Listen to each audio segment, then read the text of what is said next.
ஒரு சகோதரன். அவனுக்கு காலு கொஞ்சம் ஊனமா இருக்கு. அவன் கால் மேலே கையை வச்சு, இந்த கால் சரியாகட்டும், இந்த கால் சரியாகட்டும், அந்த சூழ்நிலை கை, அந்த கால் சரியாகட்டும், சரி பல நாட்கள் ஜெபித்து இருக்கு. ஒரு நாள் பார்த்தான் அந்த சகோதரன், அண்ணா போது விட்டுருங்கண்ணா அப்படின்னா. எனக்கே ஒரு மாதிரி ஆயிடுச்சு. நல்ல வேலை சபையில செஞ்ச, இதை ஒரு மேடையில செய்திருந்தால் எனக்கு அவமானமாக இருக்கும். ஆக இயேசு 2ஆம் வருகையில் தான் வருவார். ஊழியர்கள் என்ன சொல்லுவார்கள்? இப்படி கூட்டங்களை பார்த்து சொல்லுவார்கள். ஒரு 5 நிமிடத்தில் கூட்டங்களை பார்த்து என்ன சொல்வார்கள்? உங்களில் சிலருடைய கழுத்து வலி நீங்குகிறது, உங்களுடைய சிலருடைய நெஞ்சு வலி, உங்களில் சிலருடைய கழுத்து வலி, நெஞ்சு வலி, கை வலி, மூட்டு வலி, இடுப்பு வலி. நன்றாக கவனிங்கள். இந்த வலிகளை மாத்திரம் தான் சொல்லுவார்கள். இந்த வலிகள் எல்லாம் எப்படி வருகிறது? ஸ்ட்ரெஸ், மன அழுத்தம், வேதனை நிமித்தமாக வரக்கூடிய வலிகள், அவ்வளவுதான். சுருக்கமாக சொல்லிவிடுகிறேன். நம்முடைய சரீரமும் நம்முடைய மனதும் ஒன்றுக்கொன்று இசைவானது. ஒரு சிறிய குழந்தை கீழே விழும் பொழுது நாம் கரங்களை தட்டி எழுப்பு சொல்லும்போது எழுப்பி விடுகிறார், வலிகள் போகிறது, எழுப்பி விடுகிறார். ஒரு சைக்காலஜி. இதே போல இந்த கூட்டத்தினுடைய சிலர் ஆரம்பத்தை சொல்லிவிட, இயேசு வருவார், இந்த இரவு வருவார், தொடுவார் என்று விசுவாசத்தை தூண்டிவிட்டு வந்து விட்டார். சிகப்பு சட்டை போட்டு தொட்டுக் கொண்டிருக்கிறார், மஞ்சள் சட்டை போட்டவரை தொட்டுக் கொண்டிருக்கிறார், தொடுகிறார் என்று அவர்களை ஒருமுகப்பட வைத்து எல்லாருடைய மனதையும் ஒன்றுபட செய்யும் பொழுது, அங்க நம்பிக்கையை வளர்க்கும் பொழுது இந்த வழிகள் தான் வெள்ளாட்டாங்க. இதை நானும் செய்யலாம், அப்துல்லாவும் செய்யலாம், முகமது சலமும் செய்யலாம், வேண்டாக செய்யலாம். செய்து பாருங்கள், வழிகள் தான் விலகும். இது அற்புதம் அல்ல, வழிகள். இது யாரும் செய்யலாம், வழிகள் மட்டும்தான் விலகும். This is nothing but the treatment of psychology. This is called psychosomatic disorder. இது சைக்கோசோமாட்டிக் டிசார்டர் என்று சொல்லுகிறார்கள். சில ஊழியர்கள் கையை வச்ச உடனே அப்படி பொத்து கீழே விழுற மாதிரி. நான் ஆரம்பத்தில் சொன்னேன், ரெண்டும் ஒரே ஆவிதான். முன்ன டிராமா போடுது. இந்துக்கள் வேக ஓட்டுறாங்கன்னா மீடியாக்களை காட்டுறாங்களா மிராக்கள். இந்துக்கள்கிட்ட போய் கேட்டா பிசாசு வேக ஓட்டிக்கலாம்னு சொல்லுவாங்க. அதை மிராக்கள் என்று சொல்லுவது. இது மிராக்கள் கிடையாது. ரெண்டு மிராக்கள். சைத்தான் எந்த மிராக்கள் செய்ய முடியாதனால ஜனங்களை ஈர்ப்பதற்காக இப்படி செய்கிறது. ரெண்டு பேருக்குள்ளுக்கு ஒரே ஆவிதான். எனக்குள்ள அந்த ஆவி இருந்தது. இந்த ஆவி உங்களுடைய பேர்களை சொல்லும். அதுக்கு தெரியும், சைத்தான் தெரியும், உங்களுடைய பேர் தெரியும், உங்களுடைய பழைய காலம் எல்லாம் தெரியும். அதனால இந்த ஊழியர்கள் கடந்த காலத்தை பற்றி நன்றாக சொல்லுவார்கள். பெயர்களை சொல்லி நான் அழைத்திருக்கிறேன், பெயர் சொல்லி அழைத்திருக்கிறேன். அந்த சைத்தான் உள்ள இருந்து சொல்லும், பேரை சொல்லும், பாஸ்ட் எல்லாம். ஆனால் நடக்க போறது சைத்தானுக்கு தெரியாது. கடந்த காலத்தை பற்றி சைத்தானுக்கு தெரியும், தெளிவாக சொல்லும், பெயர் சொல்லும், உங்களுடைய குடும்பத்தில் அத்தனையும் சொல்லும், சைத்தானுக்கு தெரியும். ஆனால் இனி வரக்கூடிய நிகழ்ச்சி பற்றி அதுக்கு தெரியாது. ஆனால் தீர்க்க தரிசனம் சொல்லும் போது மாத்திரம் அந்த ஊழியர் நிச்சயமார்கள் அப்படியே குறிப்பறிந்து உணருவார்கள். இதுதான் தீர்க்க தரிசனம். வரும் நண்பர்களே, இந்த பூமிக்கு இயேசு எதற்காக வந்தார்? சுருக்கமாக சொல்லி முடிக்கிறேன். பர்னபாஸ் என்ற சுவிசேஷத்தில் இயேசு கிறிஸ்து சொல்லுகிறார், இதுதான் இயேசுவின் உண்மையான வசனம். Barnabas, the gospel of Barnabas வாங்கி படித்து பாருங்கள். அவர் சொல்லுகிறார், எனக்கு பின் வர வேண்டிய தீர்க்கதரிசி ஒருவர், எனக்கு பின் வர வேண்டிய தீர்க்கதரிசி ஒருவர் தவிர சர்வ தீர்க்கதரிசிகள் வந்து விட்டார்கள். வரப்போகும் அந்த தீர்க்கதரிசியின் பாதையை ஆயத்தம் செய்து வைக்கத்தான் நான் வந்தேன். இயேசு கிறிஸ்துவுக்கு பிற்பாடு ஒரு தீர்க்கதரிசி வருவார். அந்த தீர்க்கதரிசியின் பாதையை ஆயத்தம் செய்து வைக்கத்தான் நான் வந்தேன் என்று இயேசு சொல்லுகிறார். இயேசு கிறிஸ்து இறுதி வேதமாகிய திருக்குறானின் இந்த 5 கடமைகளை கடைபிடித்து வாழ்ந்து காட்டினார், போதிக்கவும் செய்தார். ஏழு இறைவனாகிய கர்த்தர் மேல் மாத்திரம் விசுவாசம் உள்ளவராக காணப்பட்ட இயேசு இறைவனுக்கு கட்டுப்பட்டவர். அதைத்தான் சொல்லுகிறோம் அரபியிலே முஸ்லிம். இயேசு ஒரு முஸ்லீமாக இருக்கிறார். நல்ல ஜின்கள் குறித்து பேசும்போது சொன்னேன், ஜின்களை பற்றி சொன்னேன். ஜின்கள் நெருப்பினால் படைக்கப்பட்டவை. அந்த நெருப்பினால் படைக்கப்பட்ட ஜின்கள் நம்முடைய கண்களுக்கு புலனாகாது. இதுதான் இருந்து அவர்கள் மேல் இறங்குகிறது. ஜின்களில் 2 வகை உண்டு. ஒன்று அசுத்த ஜின்கள், நல்ல ஜின்கள். ஆனால் இதை சைத்தான் என்று இறுதி வேதத்தில் கர்த்தர் சொல்லுவதால் இது அசுத்த ஜின்களைத்தான் குறிக்கிறது, நல்ல ஜின்களை குறிக்கிறது. இந்த அசுத்த ஜின்களைத்தான் இஸ்லாத்திலே சைத்தான் என்று சொல்லுகிறோம். ஆக இந்த அசுத்த ஜின்கள் தான் அவர்கள் மேல் இறங்குகிறது. இதைத்தான் அவர்கள் அக்கினியின் மேல் இறங்குகிறது, அக்கினியின் அபிஷேகம் என்று சொல்லுகிறார்கள். இயேசு 5 கடமைகளை வாழ்ந்து காட்டினார் ஒரு நல்ல முஸ்லீமாக. தேவன் கர்த்தர் ஒருவரை கர்த்தர், அவரை தவிர வேறு தேவன் இல்லை என்று மற்ற தீர்க்கதரிசிகளை போல இயேசுவும் போதித்ததால் இயேசு ஒரு சிறந்த முஸ்லிமாகவே காணப்பட்டார். அவர் சொல்லுகிறார் யோவான் 4:24 தேவன் ஆவியாய் இருக்கிறார், அவரை தொழுது கொள்ளுகிறவர்கள் ஆவியோடும் உண்மையோடும் அவரை தொழுது கொள்ள வேண்டும் என்றுதான் இயேசு போதித்தார். ஆகவே அவர் வணங்கிய இறைவனாகிய அல்லாஹ் ஒருவனை மாத்திரம் தொழுது கொண்ட ஒரு சிறந்த முஸ்லிமாகவே இயேசு காணப்பட்டார். நான் கண்டு கொண்டேன் இயேசு வணங்கிய இறைவன் ஒருவன் என்பதை. லூக்கா 2:21 படி 8ஆம் நாளில் விருத்த சேதனம் செய்யப்பட்ட இயேசு ஒரு சிறந்த முஸ்லிம் குடும்பத்தாரால் வளர்க்கப்பட்டார். ஏக இறைவனாகிய அல்லாஹ்வின் நியாய பிரமாணத்துக்கு கட்டுப்பட்டவராக காணப்பட்ட இயேசுவின் இறைவன் பரிசுத்தமானவன் என்பதை கண்டுகொண்டேன்.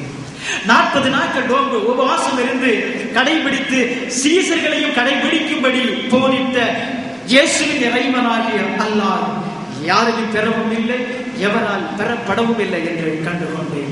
சகரியா 14வது அதிகாரத்தில் 16வது வசனத்தின்படி கர்த்தருடைய கூடார பண்டிகை ஆசரிக்க வேண்டும் என்பது கர்த்தருடைய கட்டளை. இயேசு கிறிஸ்து 12 வயதிலும் 30 வயதிலும் இந்த கூடார பண்டிகையை ஆசரிப்பதற்காக எருசலேம் சென்றார். இதை காட்டுகிறது. இஸ்லாமியர்களின் புனித பயணமாக ஹஜ் என்ற பயனுக்கு இது முன் உதாரணமாக காட்டப்படுகிறது. கடமை தவறாத ஒரு முஸ்லிமாக இயேசு காணப்பட்டார். நம்முடைய இறுதி பயணமாகிய சொர்க்கத்துக்கு போகும் ஒரே வழி, நேரான வழியாகிய இஸ்லாம் என்ற மார்க்கத்தின் சட்டங்களை ஆயத்தம் செய்ய வந்த இயேசுவின் இறைவனாகிய அல்லாஹ்வுக்கு நிகராக எவரும் இல்லை என்று கண்டுகொண்டேன். இறைவனை தேடுவதும் இறைவனை வழிபடுவதற்குமான ஒரே நோக்கம் மறுமைக்காக. மறுமை நாளாகிய அந்த நியாய தீர்ப்பு நாளில் நாம் ஒவ்வொருவரும் நியாய தீர்க்கப்படுவோம்.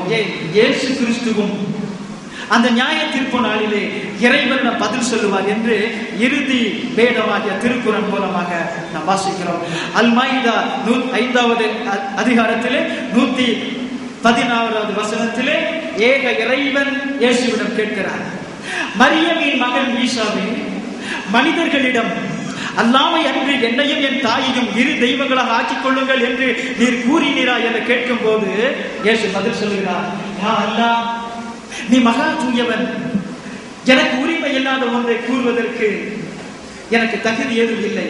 அவ்வாறு நான் என்னை வணங்கும்படி சொல்லி இருந்தால் அதனை திட்டமாக நீ அறிவாய்.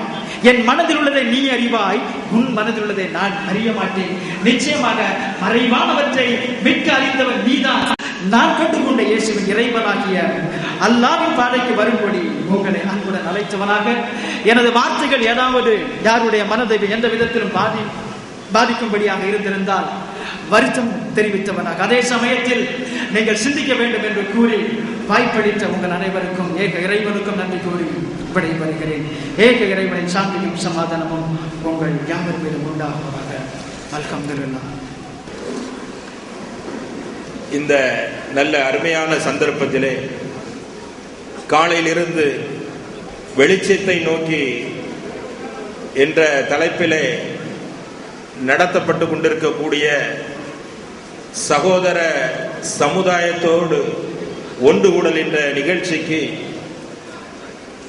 வருகை தந்து இங்கே பொறுமையுடன் ஆன்மீகம் சம்பந்தப்பட்ட நிகழ்ச்சிகளை உள்வாங்கிக் கொண்டிருந்த உங்கள் அனைவர்கள் மீதும் ஏக இறைவனின் சாந்தியும் சமாதானமும் நேர்வழியும் உண்டாகட்டுமாக என்று பிரார்த்தித்தவனாக, இந்த நிகழ்ச்சி காலையிலே தொடங்கி மதியம் வரை நடைபெற்றுக் கொண்டிருக்கிறது.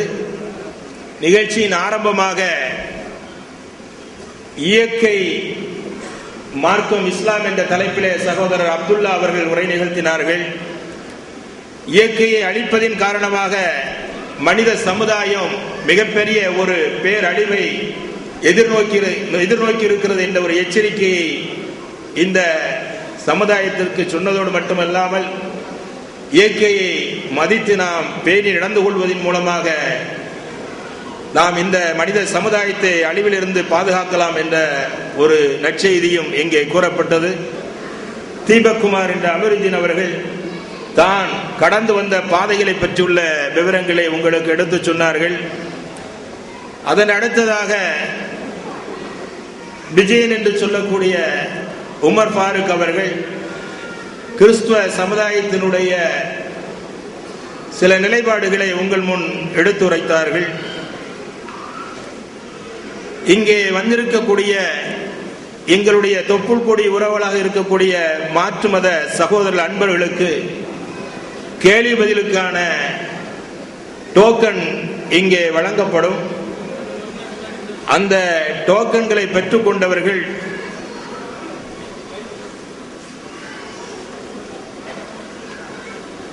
டோக்கன் கேள்வி கேட்கக்கூடிய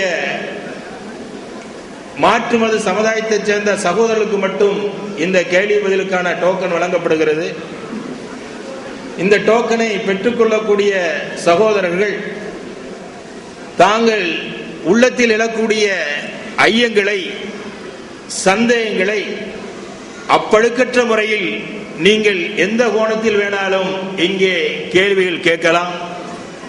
காரணம் என்னவென்று சொன்னால், இங்கே இருக்கக்கூடிய மக்கள் இஸ்லாமிய சமுதாயத்தை சேர்ந்த மக்களாக இருக்கிறார்களே, அந்த சமுதாயம் சார்ந்த நிகழ்வுகள் குறித்து ஏதாவது கேள்வி கேட்டால் அவருடைய உள்ளங்கள் புண்பட்டு விடுமோ என்ற அச்ச உணர்வு உங்களுக்கு தேவையில்லை. நீங்கள் எப்படி வேணாலும் நீங்கள் கேள்விகள் கேட்கலாம். இங்கே அதற்காக யாரும் வருத்தப்பட மாட்டார்கள். மாறாக உங்களுடைய கேள்விகளுக்கு முக மலர்ச்சியோடு உங்களுடைய ஐயங்களை தீர்ப்பதிலே மிக்க ஆர்வத்தோடு பதிலளிப்பார்கள். இஸ்லாமிய சகோதரர்கள் எந்த காரணத்தை கொண்டும் கேள்வி கேட்க அனுமதி இங்கே மறுக்கப்படுகிறது. சகோதரர்கள் ஒருவருக்கு ஒரு கேள்வி என்ற அடிப்படையிலே உங்களுடைய கேள்விகளை அமைத்துக் கொள்ளுங்கள். வாலண்டியராக இருக்கக்கூடிய சகோதரர்கள் உங்கள் முன்னாலே மைக்கை கொண்டு வந்து தருவார்கள். ஏர்வாடி உமர் அவர்களும் சித்திக் அவர்களும் அந்த பொறுப்பை ஏற்று டோக்கன் நம்பருடைய வரிசை பிரகாரம் 1, 2 என்ற அடிப்படையிலே பெண்கள் பகுதியாக இருந்தாலும் சரி, ஆண்கள் பகுதியாக இருந்தாலும் சரி, ஒரு ஆண்களுக்கும் மற்றொரு பெண்களுக்குமாக அவங்களுக்கு உண்டான நேரங்களை வழங்கி அவங்களுடைய ஐயங்களை தீர்ப்பதற்கு வாலண்டியர்ஸ் ஒத்துழைக்குமாறு அன்போடு கேட்டுக்கொள்கிறோம். இந்த நிகழ்ச்சி நிறைவடைந்த பின்னர், கேள்விகளுக்கு முறையான பதில்கள் வழங்கிய பின்னர், அன்பர்கள் அனைவர்களுக்காகவும் மதிய உணவு ஏற்பாடு செய்யப்பட்டிருக்கிறது. அதிலே எங்களது சகோதர சமுதாயமான இந்து சமுதாயத்தைச் சேர்ந்த மக்களுக்கும் கிறிஸ்துவ சமுதாயத்தைச் சேர்ந்த மக்களுக்கும் இன்னும் இஸ்லாம் அல்லாத சமுதாயத்தைச் சேர்ந்த அனைத்து மக்களுக்கும் முன்னுரிமை அளித்துவிட்டு இஸ்லாமிய சகோதரர்கள் அவர்கள் உணவுண்டு சென்ற பின் நீங்கள் உணவருந்த செல்லுமாறு உங்களை அன்போடு கேட்டுக்கொள்வதோடு, இந்த நிகழ்ச்சியினுடைய மதிய உணவுக்கு பின்னர் டேபிள் டாக் என்று சொல்லக்கூடிய மேஜையில் கலந்துரையாடல், அதாவது உங்களுக்கு ஏற்படக்கூடிய ஐயங்களை தனியான முறையிலே சந்தித்து நீங்கள் கேட்பதாக இருந்தால் அதற்காக மதிய உணவுக்கு பிறகு ஒரு விரிவான ஒரு ஏற்பாடை செய்யப்பட்டிருக்கிறது. அதுக்குண்டான பேச்சாளர்களும் அது சம்பந்தப்பட்ட வினாக்களுக்கு பதிலளிக்கக்கூடிய பேச்சாளர் இங்கே அந்த பகுதியிலே அனுமதிக்கப்படுவார்கள். அவர்களை வரவேற்பு பகுதியில் இருந்த தொண்டர்கள் அழைத்து வந்து உங்களுடைய ஐயப்பாடுகளுக்கு அழகிய முறையிலே தனியாக சந்தித்து உங்களுடைய ஐயங்களை தீர்த்துக் கொள்வதற்கான ஒரு ஏற்பாடையும் செய்யப்பட்டிருக்கிறது. அதுபோல் இஸ்லாமிய சமுதாயத்தைச் சேர்ந்த பெண்கள் அதிகம் வந்திருக்கக்கூடிய காரணத்தினால் உங்களுடைய ஐயப்பாடுகளுக்கு உள்ள சந்தேகங்களுக்கு தீர்வாக சகோதரர் அப்துல்லா ஃபிர்தௌசி அவர்கள் மதிய உணவுக்கு பிறகு உங்களிடத்திலே இஸ்லாம் சம்பந்தப்பட்ட விஷயங்கள் குறித்து பேச இருக்கிறார்கள். எனவே அந்த சந்தர்ப்பத்தையும் பயன்படுத்தி உங்களுக்கு கிடைத்த இந்த அற்புதமான நேரங்களை ஒரு பயனுள்ள நேரமாக ஆக்கிக் கொண்டு இந்த உலகத்திலும் மறு உலகத்திலும் நன்மை பெறக்கூடிய வாய்ப்பாக இந்த வாய்ப்பை நாம் பயன்படுத்திக் கொள்வோமாக. இப்பொழுது கேள்வி பதிலுடைய நிகழ்ச்சி தொடங்க இருக்கிறது. சகோதரர் அப்துல்லா ஃபிர்தௌசி அவர்கள் டோக்கன் அடிப்படையிலே, வரிசையின் அடிப்படையிலே உங்களுடைய கேள்விகளுக்கு பதிலளிப்பார்கள். நீங்கள் எனவே நிதானமாக நிறுத்தி எந்த கோணத்திலாவது எப்படி வேணாலும் உங்களுடைய